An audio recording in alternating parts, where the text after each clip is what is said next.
MCQ प्रश्न है। इसमें लिखा हुआ है समुच्चय ए के घात समुच्चय में अवयवों की संख्या कितनी होगी यदि ए बराबर 5 हो। इस प्रश्न को इस तरीके से भी पूछा जा सकता है कि समुच्चय ए के उप समुच्चयों की संख्या कितनी होगी यदि ए बराबर 5 हो। तो देखो इस प्रश्न को, मान लो कि कोई समुच्चय ए है और इस समुच्चय के उप समुच्चयों की संख्या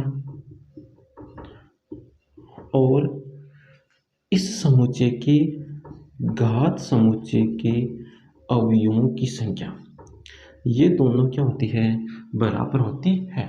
उप समुच्चयों की संख्या और इसी के घात समुच्चयों में उपस्थित अवयवों की संख्या, ये दोनों क्या होती है, बराबर होती है।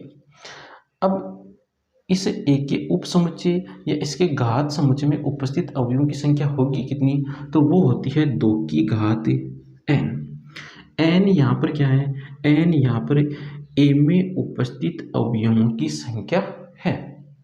अब इस प्रश्न की बात करें तो इस प्रश्न में जो समुच्चय ए दे रखा है वो समुच्चय ए है रिक्त समुच्चय, और रिक्त समुच्चय में कोई अवयव नहीं होता है, अर्थात अवयवों की संख्या होती है 0।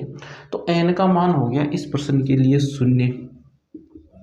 तो n का मान यहाँ पर रखते हैं तो 2 की घात 0 और 2 की घात 0 बराबर 1। तो ऑप्शन नंबर 1 इस प्रश्न का आंसर है।